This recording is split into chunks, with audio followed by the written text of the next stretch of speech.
शुरू अल्लाह के नाम से जो बड़ा मेहरबान और निहायती रहम करने वाला है।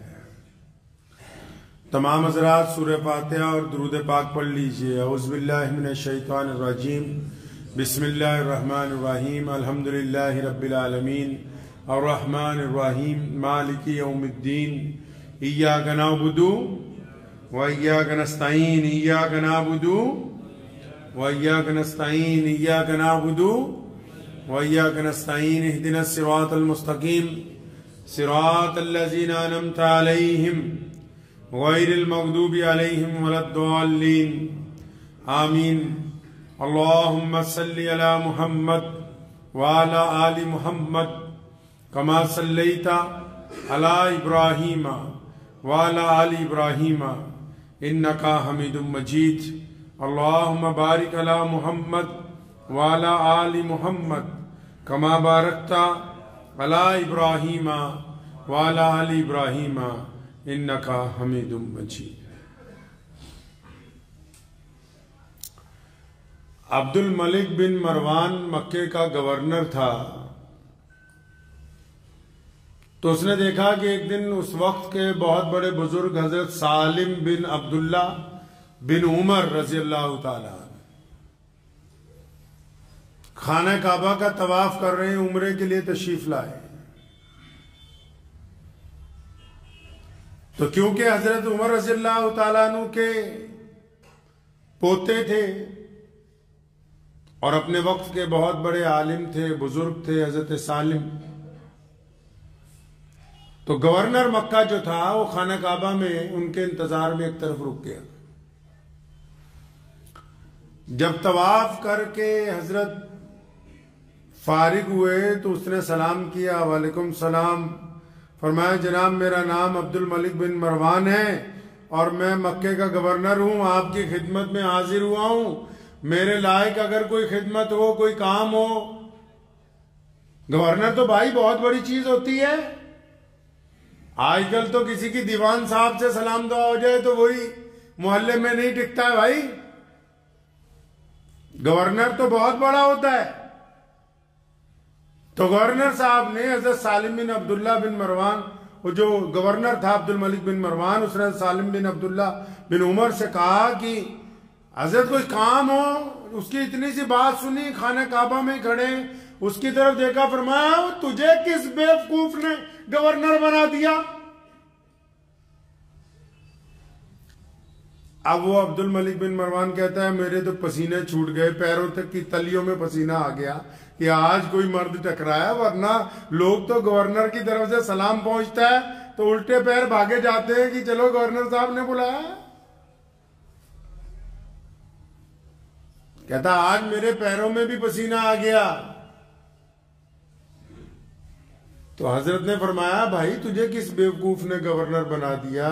फरमाया, हजरत गलती हो गई। फरमाया, तू इतना बड़ा बेवकूफ है कि खाना काबा में मैं खड़ा हूं, अल्लाह तबारक व तआला के घर के सामने, और घर उसका है जिसने कायनात बनाई, घर उसका है जो मालिक कायनात है, घर उसका है जो शहंशाह है, घर उसका है जो अहकमुल हाकिमीन है। अरे लोग यहां पर मांगने आते हैं अपने रब से, तो यहां खुदा के घर में भी तुझसे मांगना है। बड़ा शर्मिंदा हुआ, हजरत गलती हो गई। तो आप लोग जो भी उम्रा करने गए होंगे, हज करने गए होंगे, तो वो बाहर निकल के, अब बाबे अब्दुल अजीज है जिधर, बाहर निकल के खड़ा हो गया गवर्नर। हजरत उम्रा फारिग करके मुकम्मल जब बाहर निकले तो फिर उसने सलाम किया, वालेकुम सलाम जी। क्या हजरत उस वक्त तो खाने काबा में थे, अब बाहर आ गए। अब अगर कोई मेरे लायक खिदमत हो, वो जिद में नहीं आया। जो तहजीबदार लोग होते हैं वो बड़ों की डांट सुन के भी अपना रवैया तब्दील नहीं करते। वो तो इसलिए दोबारा आया कि अब शायद कोई जरूरत हो, कुछ ठहरने के इंतजामात करने हो, कुछ प्रोटोकॉल की जरूरत हो। बड़ी खूबसूरत बात हजरत सालिम बिन अब्दुल्ला बिन उमर ने फरमाई और फरमाया, गवर्नर साहब, वो जो बैतुल्ला है, जो अल्लाह का घर है, जिसने कायनात बनाई, मैंने तो उससे कभी दुनिया नहीं मांगी, तुझसे क्या मांगूंगा। कभी उनसे नहीं मांगी जिन्होंने कायनात को बनाया है। वालिद मोहतरम शेर इस्लाम हजरत मौलाना हबीबुर रहमान सानी लुधियानवी रहमतुल्लाह अलैह, अल्लाह ने हम पे बड़ा करम फरमाया। हमने एक एक चीज अपने बाप से सीखी। तो हज करने नहीं गए, जितनी आमदनी थी उतना ही खर्चा है माशाल्लाह। तो उम्रे पे गए एक दफा। तो जब उम्रे पे गए तो कई अकारिब ने, अब अल्लाह ने इतनी इज्जत अता फरमाई थी कि वहां सबको पता लग गया भी वो आए हुए हैं शेर इस्लाम मौलाना हबीबुर रहमान सानी लुधियानवी, जिनके खानदान की कुर्बानियां 300 साल पर मोहित है। तो बड़े अकारिब मिले कि जनाब बैतुल्लाह में तशरीफ रखते थे। तो किसी ने कहा कि जनाब अगर आप इजाजत देते हैं तो इमाम हरमैन शरीफैन से आपकी मुलाकात हो जाए, कुछ बातें उनसे हो जाए। आजकल बड़े बड़े लोग जाते हैं चंद को छोड़ के, और जिनकी ख्वाहिश ही यही होती है कि बस हुक्मरानों के एक दफा करीब बैठने का मौका मिल जाए। तो मौलाना हबीबुर रहमान सानी लुधियानवी ने वही बात जो हज़रत सालिम बिन अब्दुल्ला बिन उमर ने कही थी, वही बात दोबारा दोहराई खाना काबा में, और फरमाया पंजाबी और फरमाया इत्थे आके भी इन्हां दी चमचागिरी करनी है। जद रब दे घर पहुंच गए हुण फिर किसी होर दी जरूरत बाकी नहीं है। खुददारी के लिए रगों में चलते हुए खून में गैरत होनी चाहिए। हर अरे गहरे के आगे हाथ नहीं फैलाया जा सकता। सैयदना सोबान रजी अल्लाह ताला अन्हु से बड़ा प्यार था मोहम्मद रसूलुल्लाह को। एक दिन बोला, सोबान मेरे बच्चे मुझे तुझसे बड़ी मोहब्बत है, इधर आ, मुझसे एक वादा कर। जी या रसूलुल्लाह, क्या वादा करना है फरमाइए। फरमाया हाथ पे हाथ रख के वादा कर कि कभी किसी सरमायादार के आगे हाथ नहीं फैलाएगा, तो किसी दुनियादार के आगे मांगने नहीं जाएगा। लोग तो आसान समझते हैं, उम्मीदें लगा रखी हैं। हम परेशान क्यों हैं, माशरा क्यों परेशान है? बाप ने बड़ी उम्मीदें लगाई हैं बेटे से, हमने बड़ी उम्मीदें लगा रखी हैं चौधरी साहब से, सरमायादारों से उम्मीदें लगा रखी हैं। हमने बड़ी उम्मीदें लगा रखी हैं फलां रिश्तेदार से, फलां दौलतमंद आदमी से,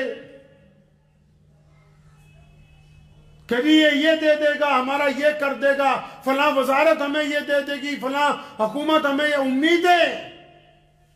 और इतनी उम्मीदें, छोटी छोटी बात पर उम्मीदें, फलां इतनी उम्मीदें बीवी से, बच्चों से, पड़ोसियों से, यारों से, दोस्तों से, रिश्तेदारों से, जान पहचान वालों से, मालदार लोगों से, बड़े लोगों से। अरे इतनी उम्मीदें। सैयदना सोबान को कहा रसूलुल्लाह ने, हदीस शरीफ का मफहूम है, बुखारी मुस्लिम को पढ़िए, उम्मीद किससे लगानी? अल्लाह से। ऐसे लोगों से यार उम्मीद लगाते हो जो उम्मीद पर खरे नहीं उतरते, फिर तुम्हारा दिल भी टूटता है, परेशान भी होते हो, जलील भी होते हो, अपने जज्बात को मजरूह भी करते हो, अपनी किस्मत का फैसला औरों के हाथ में भी पकड़ाते हो, सिर्फ ये दुनिया की चंद चीजों के लिए। क्या समझा है कि ये सारी इज्जत की चीजें रोटी, कपड़े और मकान के अंदर छुपी हुई है? ऐसे लोगों से उम्मीदें लगा रखी हैं जिनके दिल में दर्द ही नहीं है, जो हैं ही पैसे के।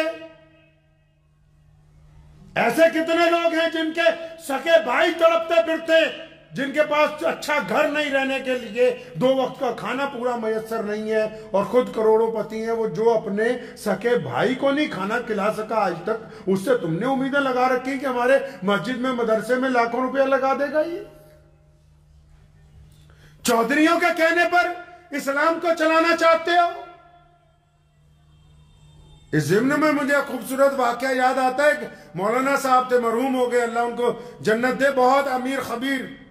तो वालिद साहब रहमतुल्लाह अलैह को एक दिन दावत पे बुलाया, अपनी कोठी पे बाहर के एक सूबे में थे। कहने लगे मौलाना जैसी बातें तुम करते हो मेंबर पे बैठ के ये करनी छोड़ दो और मैं कई करोड़ रुपया लगा के तुम्हारा मदरसा बना दूं। तो मौलाना हबीबुर रहमान सानी लुधियानवी ने फरमाया था, मियां साहब हमारा ईमान तो अंग्रेज नहीं खरीद सके, तुम कुछ इस खेत की मूलियों के हमारा ईमान खरीद लोगे। नाराए तकबीर, नाराए तकबीर, नाराए नबूवत, नाराए नबूवत, नाराए तकबीर। सैयद अताउल्लाह शाह बुखारी अमीर शरीयत रहमतुल्लाह अलैह, अंग्रेज ने जब गिरफ्तार कर लिया, जेलर आया कागज लेके, शाह जी अगर आप माफीनामा लिख दें और आप अगर ये कह दें कि आज के बाद अंग्रेज के खिलाफ नहीं बोलूंगा, तो ये 10 मुरब्बे आज के वक्त में कई 100 अरब रुपए की प्रॉपर्टी। शाहजी ये 10 मुरब्बे की रजिस्ट्री या कागज है, हुक्मनामा है गवर्नर की तरफ से आपके लिए, बस ये आप रख लें और माफीनामा लिख के हमें दे दें। शाहजी ने कागज पकड़ा और अंग्रेज समझा कि शायद मंजूर हो गई दरखास्त, इनकी अकल में आ गई बात। शाह साहब ने उस कागज के टुकड़े करने शुरू किए और फिर रुके नहीं, उसके टुकड़े करते रहे, 1 के बाद 4, 4 के बाद 8, 8 के बाद 20, और जब बिल्कुल बारीक बारीक टुकड़े हो गए तो उन कागज के टुकड़ों को नीचे फेंका, थूका और उन पर अपनी जूती रखी। फरमाया तुम्हारी इस दौलत को, तुम्हारी इस जायदाद को मोहम्मद रसूलुल्लाह के दीन के मुकाबले में बुखारी अपनी जूती की नोक के ऊपर रखता है। रईसुल अहरार हज़रत मौलाना हबीबुर रहमान लुधियानवी रहमतुल्लाह अलैह जेल में हैं। अंग्रेज ने लिखा कि मौलाना अगर आप तौबा कर ले, किस बात की तौबा, कि बस सच नहीं बोलना है, अपनी गैरत मार लेनी है। अगर आप तौबा कर लेते सजा माफ कर दी जाएगी, और सजा भी मामूली नहीं है, बिना मुद्दत की नजरबंदी है जिसमें 4 साल गुजर चुके, कोई मुकदमा नहीं, कोई गवाह नहीं। 14.5 साल मौलाना हबीबुर रहमान लुधियानवी ने जेल के अंदर गुजारे। अंग्रेज ने जब भी लिखा कि तुम काती मुजरिम हो और मैं चाहता हूं कि तुम्हें माफ कर दूं, अगर तुम माफी मांग लो, मौलाना हर खत के जवाब में लिखते थे कि ये जो हुकूमत मुझे मुजरिम समझती है, मैं इस हुकूमत को अपने देश का मुजरिम समझता हूं, इसलिए एक मुजरिम मेरे खिलाफ कुछ भी लिखता रहे मेरी सेहत के ऊपर असर होने वाला नहीं है। और जब मौलाना का इंतकाल हो गया, बच्चों को हुकूमत ने फैक्ट्रियों की रजिस्ट्रियां बनाकर भेज दी कि तुम्हारे बाप ने बड़ी कुर्बानियां दी हैं। तो छोटे बेटे के पास दरवाजे पर जब आया सेक्रेटरी, उसने जाके कहा कि जनाब आला ये आपके लिए हैं, हुकूमत ने आपको इनाम दिया है। वहीं पर कागज लेके फाड़ दिया। गैरत इसको कहते हैं। आज तो गैरत मर रही है। हमने ऐसे लोगों से उम्मीदें लगा ली जो दीन पर खड़े नहीं उतरते। हम ऐसे लोगों को सरपरस्त बनाना चाहते हैं जो दीन पर खड़े नहीं उतरते, जो चाहते हैं कि हम अपनी शादियों में अय्याशी करें, बदमाशियां करें, हम दीनदारी से दूर रहें। लेकिन मस्जिद मदरसे के सदर हम ही होने चाहिए। हम ज्यादातर मौलवी ऐसे चौधरियों के पीछे लगे हुए हैं। अगर ये लोग खाने के लिए भी कुछ नहीं देंगे तब भी हमारी मौत आने वाली नहीं, वो अपने मुकर्ररा वक्त के ऊपर आएगी। इसलिए लोगों से उम्मीदें लगानी छोड़ दीजिए आप।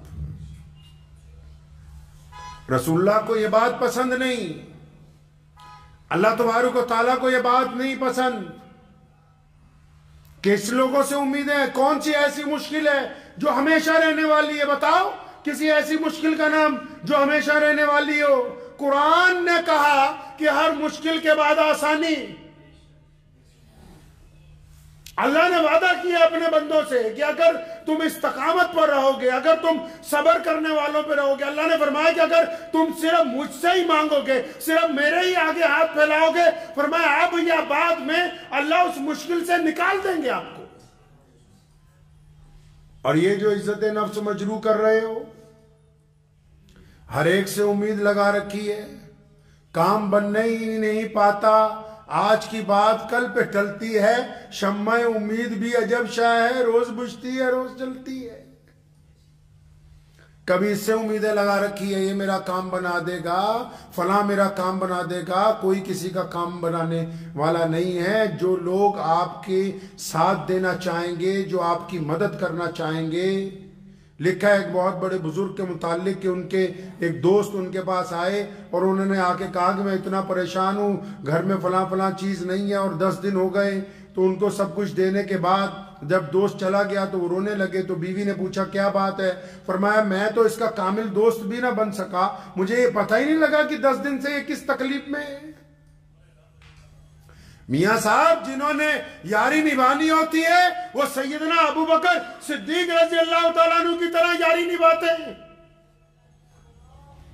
जिन्होंने यारी निभानी होती है उनकी मिसाल अमीरुल मोमिनीन उमर बिन खत्ताब रज़ी अल्लाह तआला अन्हु है।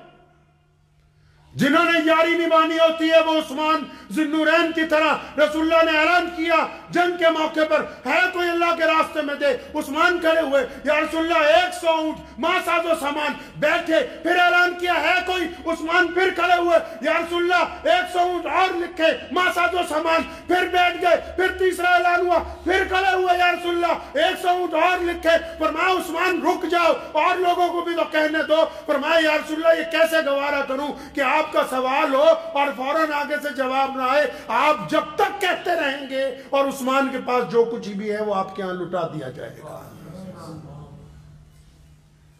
यार उनको बनाओ जिनमें दोगलापन ना हो, और अगर किसी के यार बन जाओ तो अपने यार के लिए दिल में दोगलापन न रखना।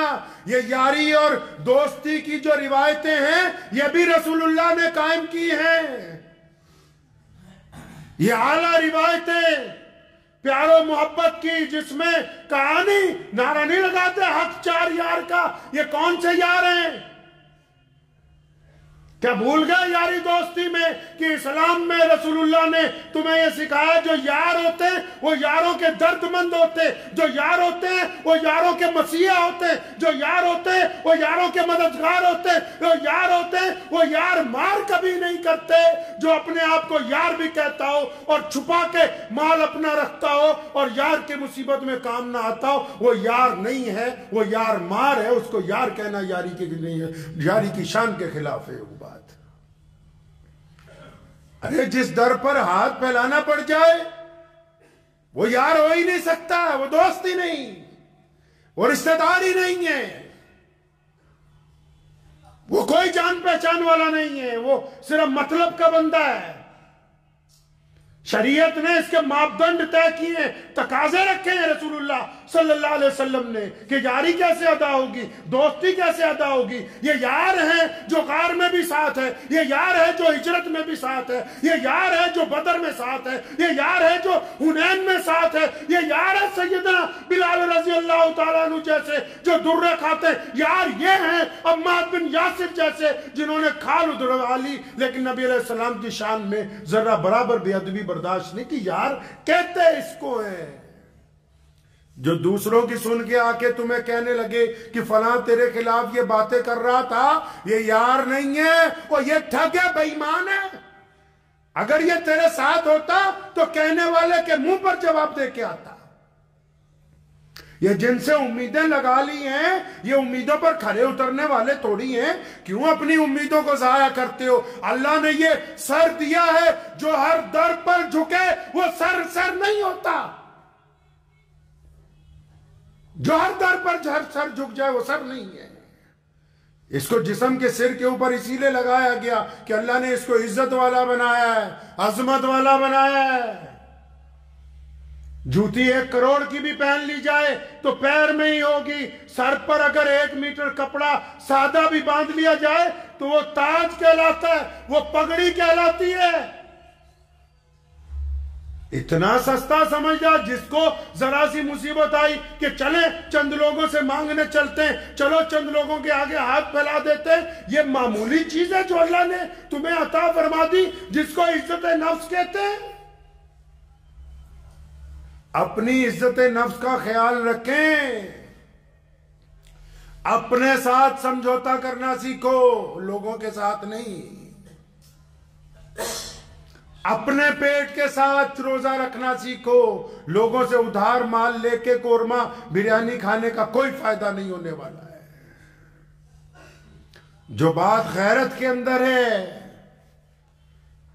जो मजा जिंदगी का, छोटा कारोबार कर लीजिए, इतनी किस्तें, इतने लोन, इतने उधार कि रात को सारी रात नींद नहीं आती तुम्हें। इन शादियों का क्या फायदा जो कर्ज लेकर की गई हो, बेटी विदा करने के बाद भी बिस्तर कांटों की सेज बन गया हो। कौन कहता है कि यह शादी शरीयत के मुताबिक अच्छी थी? किस दस्तूर में लिखा है? और ऐसे चौधरी के दरवाजे पर मांगने जा रहा है जो खुद बजाते खुद कंजूस है, जो खुद दौलत की इबादत गुजार है, वो क्या अपने माल में से निकाल के तुम्हें दे देगा? जिसके पड़ोसी पहले से भूखे सो रहे हो, तो उससे मस्जिद मदरसे की उम्मीद लगाए हुए बैठा है।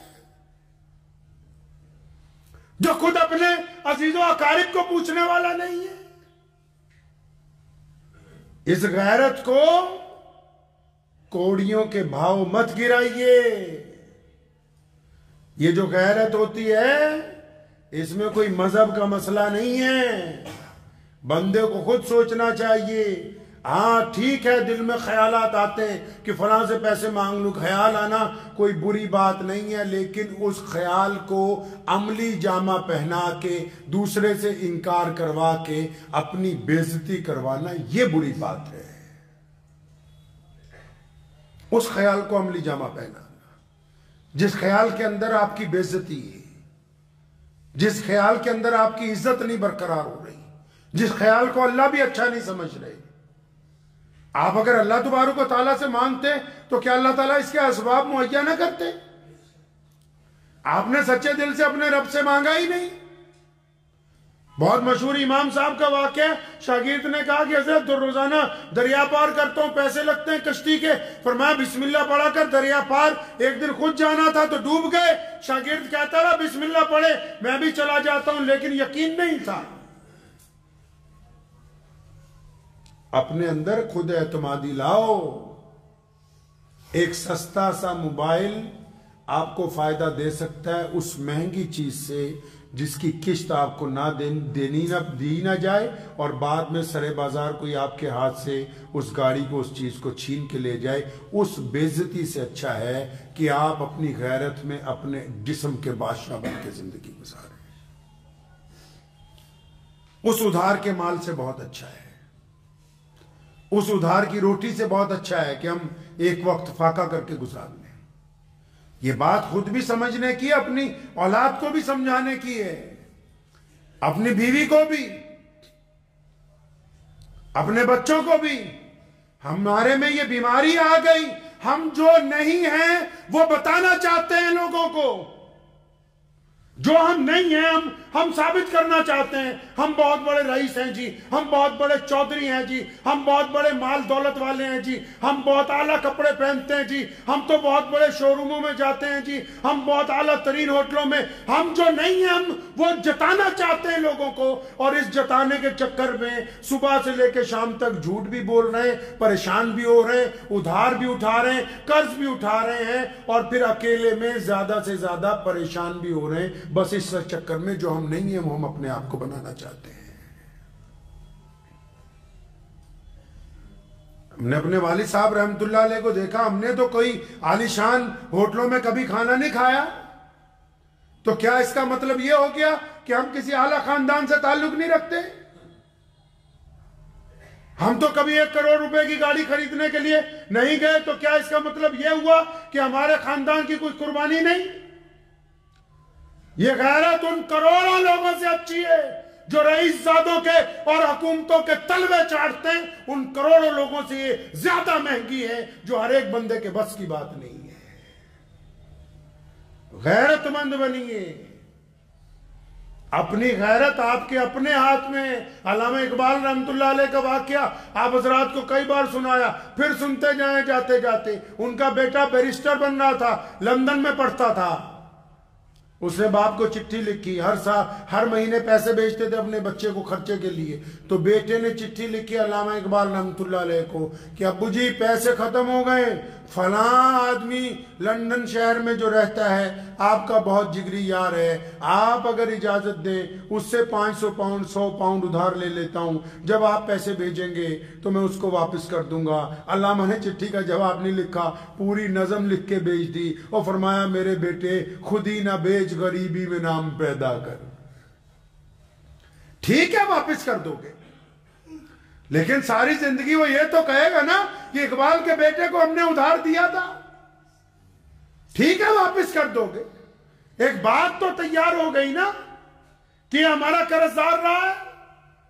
तो ये जो 10 दिन के लिए तुम आसानी पैदा करना चाहते हो, वो 10 दिन खुद सब्र से क्यों नहीं गुजार सकते? वो 10 दिन शुक्र से क्यों नहीं गुजार सकते? वो 10 दिन इत्मीनान से क्यों नहीं गुजार सकते? उन 10 दिनों में अपने रब को मदद के लिए क्यों नहीं पुकार सकते? और अगर तुम पुकारो तो अल्लाह ताला उससे बेहतर रास्ता तुम्हें अता कर दे।